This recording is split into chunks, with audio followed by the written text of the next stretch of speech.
আসসালামু আলাইকুম এভরিওয়ান, আমি ট্রেড উইথ তানভীরের পক্ষ থেকে আমি তানভীর আপনাদের সবাইকে আমার নতুন ভিডিওতে স্বাগত জানাচ্ছি। এখন আমি আপনাদেরকে 24শে মে মার্কেট কেমন গিয়েছে এবং আরও কিছু গুরুত্বপূর্ণ বিষয় নিয়ে আলোচনা করব। আশা করি আজকের ভিডিওটি আপনাদের সামান্য হলেও উপকারে আসবে। যদি উপকারে আসে তাহলে অবশ্যই আমার চ্যানেলটি সাবস্ক্রাইব করে দেবেন। তাহলে চলুন কথা না বলে মূল ভিডিওতে যাওয়া যাক।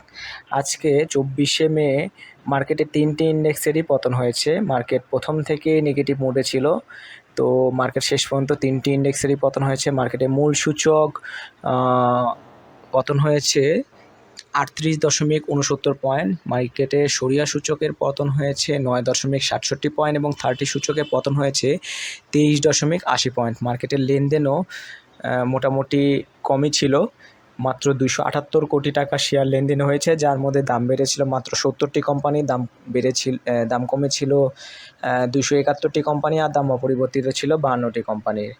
আজকে এই খারাপ বাজারের মধ্যেও 4টি কোম্পানি হল্টেড হয়েছিল। যাই হোক, আজকে কোনো সেক্টরই গেইনারের দিক থেকে কোনো সেক্টরই ভালো করতে পারে নাই, তবে মার্কেটের ভলিউমের দিক থেকে ব্যাংক সেক্টর কিছুটা ভালো করেছে, মন্দের ভালো বলা যায়। যাই হোক, এই ছিল মার্কেটের ফান্ডামেন্টাল অবস্থান। এখন চলুন আমরা মার্কেটের টেকনিক্যাল চার্টের দিকে চলে যাই। এটা হচ্ছে মার্কেটের টেকনিক্যাল চার্ট। এখানে যে আমি 5টি জোন এঁকেছিলাম, তো পঞ্চম জোন থেকে আজকে মার্কেট বের হয়ে নিচের দিকে চলে এসেছে। তো এখানে খালি চোখে মনে হচ্ছে যেন এটা ব্রেকডাউন, কিন্তু আসলে ব্রেকডাউন কিনা অথবা এটা ফলস ব্রেকডাউন কিনা সেটা বোঝা যাবে কালকের মার্কেটের পরে। আমার মনে হচ্ছে, আমার ক্যান্ডেলটি দেখে মনে হচ্ছে এটা ফলস ব্রেকডাউন হওয়ার সম্ভাবনা অনেকটাই বেশি। যদি এটা ফলস ব্রেকডাউন হয়ে থাকে তাহলে এখান থেকে মার্কেট ঘুরে যাবে। কালকে যদি ফলস ব্রেকডাউন হয়ে থাকে তাহলে অবশ্যই কালকে একটা পজিটিভ ক্যান্ডেল হওয়ার সম্ভাবনা আছে, এবং পজিটিভ ক্যান্ডেল হলে কালকে অবশ্যই আবারও পঞ্চম জোনের ভিতরে ঢুকে যাবে ইনশাল্লাহ। তো আগামী 2 দিন, আজকের মার্কেটের পরে আগামী 2 দিনের মার্কেটের ক্যান্ডেলটা আপনাদের অবশ্যই পর্যবেক্ষণ করতে হবে। যদি এটা ফলস ব্রেকডাউন না হয়ে থাকে তাহলে এর আগে আমি যেটা বলেছিলাম, মার্কেট কিন্তু এখান থেকে আস্তে আস্তে পড়ে 4300 এর আশপাশে চলে যাওয়ার সম্ভাবনা রয়েছে। আর যদি এটা ফলস ব্রেকডাউন হয়ে থাকে তাহলে এখান থেকে মার্কেট ঘুরে যাওয়ার সম্ভাবনা রয়েছে। যাই হোক, আজকের মার্কেটের ক্যান্ডেলটা দেখে আমার মনে হচ্ছে এটা ফলস একটা ব্রেকডাউন হতে পারে। এটা যেই কারণেই হোক, অথবা বড় বড় বিনিয়োগকারীরা ছোট ছোট বিনিয়োগকারীদের ভয় দেখানোর জন্যই হোক, এটা ফলস ব্রেকডাউন হওয়ার সম্ভাবনা রয়েছে। তো এখান থেকে কালকে যদি একটা পজিটিভ ক্যান্ডেল হয় এবং এটা কালকের পজিটিভ ক্যান্ডেলটা যদি মার্কেটে আবার পঞ্চম জোনের ভিতরে ঢুকে যায় তাহলে বুঝতে হবে এটা ফলস ব্রেকডাউন ছিল। দেখা যাক আগামী 2 দিনের মার্কেট অবশ্যই আপনারা পর্যবেক্ষণ করবেন। তো আমি এখন কিছু গুরুত্বপূর্ণ বিষয় নিয়ে আলোচনা করব। আমি এখন প্রথমেই যে নিউজটি নিয়ে আলোচনা করব সেটি হচ্ছে প্রধান উপদেষ্টার পদত্যাগের গুঞ্জনে নতুন চাপে শেয়ার বাজার। অর্থাৎ প্রধান উপদেষ্টার ডক্টর মোহাম্মদ ইউনূসের একটা পদত্যাগের গুঞ্জন চলছে সারা বাংলাদেশে। তো এই নিউজের এই খবরে শেয়ার বাজারেও একটা নেগেটিভ প্রভাব পড়েছে। আজকে সূচকের শুরুর দিকে কিছুটা ইতিবাচক প্রবণতা দিয়ে শুরু হলেও লেনদেনে বড় 1.5 ঘন্টার মাথায় তা রূপ নেয় ধারাবাহিক পতনে। এতে বিনিয়োগকারীদের মাঝে নতুন করে উদ্বেগ ছড়িয়ে পড়ে। লেনদেনে ডিএসসির প্রধান সূচক আগের দিনের চেয়ে 38 পয়েন্টের বেশি কমে যায়, এবং বলা যায় যে আগের দিনে কমেছিল 16 পয়েন্টের বেশি, আজকে তার থেকেও 38 পয়েন্ট বেশি কমে গিয়েছিল। যাই হোক, নিউজটা যে সঠিক ছিল না এটা আজকে বোঝা গেল যে প্রধান উপদেষ্টা পদত্যাগ করেন নাই। যাই হোক, এখন দেখা যাক মার্কেট কি হয়। আর তাছাড়া এটা একটা ফলস ব্রেকডাউনের একটা পরিস্থিতি ক্রিয়েট করেছে হয়তো বলা যাচ্ছে। যদি দেখা যায় যে কালকেও নেগেটিভ হয় মার্কেট, তাহলে বোঝা যাবে যে মার্কেট অনেকটাই নিচে আসতে চলেছে। আর যদি মার্কেট কাল থেকে পজিটিভ হওয়া শুরু করে তাহলে বুঝতে হবে যে এটা ফলস ব্রেকডাউন ছিল। এটা সাধারণ বিনিয়োগকারী, যে ছোটো ছোটো বিনিয়োগকারীদের ভয় দেখানোর একটা প্রচেষ্টা ছিল, যাতে শেয়ারগুলো কম দামে হাতিয়ে নেওয়া যায়। যাই হোক, আমি এখন পরবর্তীতে যে নিউজটি নিয়ে আলোচনা করব সেটি হচ্ছে 24শে মে লেনদেনের শীর্ষ 10 শেয়ার। তো আজকে 24শে মে যে 10টি শেয়ার লেনদেনের শীর্ষে অবস্থান করছিল সেগুলো হলো মিডল্যান্ড ব্যাংক,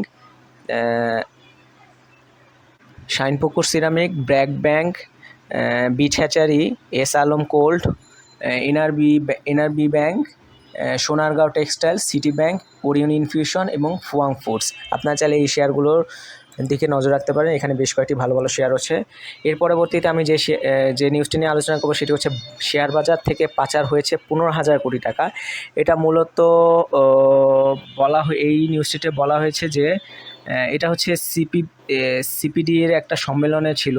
এই সম্মেলনের মাধ্যমে এই কথাটা বলা হয়েছে। এখানে বলা হয়েছে যে 2010-11 সালে 20,000 কোটি টাকা বের করে নেওয়া হয়েছিল এবং এর মাধ্যমে 15,000 কোটি টাকা বিদেশে পাচার করা হয়েছে। তো আমি যা বলবো, পুরাতন নিউজে কান দিয়ে লাভ নেই।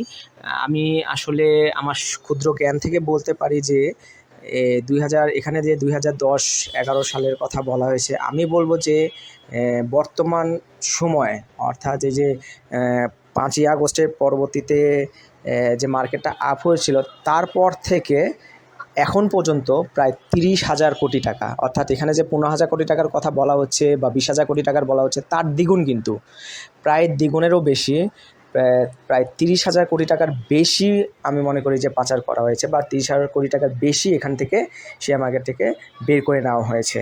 তো আসলে এখন তো আর সেই দরবেশ বাবা বা সালমান এফ রহমান এরা তো নাই। তাহলে এখন এই টাকাগুলো লুট করছে কে, বা এখান শেয়ার মার্কেট থেকে এই টাকাগুলো বের করে নিচ্ছে কে, এটা একটা দেখার বিষয়। এগুলা খতিয়ে দেখার একটা অনেকটা বিষয় রয়েছে। যাই হোক, মার্কেটকে এভাবে দিন দিন নামিয়ে মার্কেটকে ধ্বংস করে আসলে মার্কেট থেকে এভাবে হাজার হাজার কোটি টাকা বের করে নেওয়া কিন্তু কোনো দিনও কাম্য নয়। যাক, বিএসসিকে আসলে আরও সতর্ক হতে হবে এবং আরও ভালোভাবে এইসব বিষয়গুলো খতিয়ে দেখার চেষ্টা করতে হবে, না হলে কখনোই এই শেয়ার মার্কেট ভালো হবে না। তো আশা করা যাচ্ছে যে মার্কেট যদি এখান থেকে যেই পয়েন্টে রয়েছে, যদি আমি প্রথমে বলেছি যে যদি আজকে ফলস ব্রেকডাউন না হয়ে থাকে, তাহলে মার্কেট হয়তো ভালো একটা মুভমেন্ট যাবে।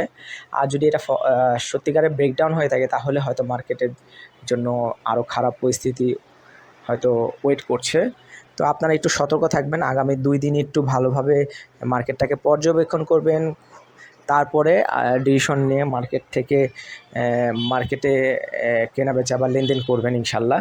তো আশা করা যাচ্ছে যে ঈদের পর থেকে হয়তো মার্কেট যাই হোক না কেন, যাই পরিস্থিতি হোক না কেন, এখন যদি এটা সত্যিকারের ব্রেকডাউনও হয়, তাহলে হয়তো এখান থেকে 200 পয়েন্ট বা এরকম এর প্লাস মাইনাস আরও বেশি, হয়তো 200-300 পয়েন্ট হয়তো এখান থেকে নেমে যেতে পারে।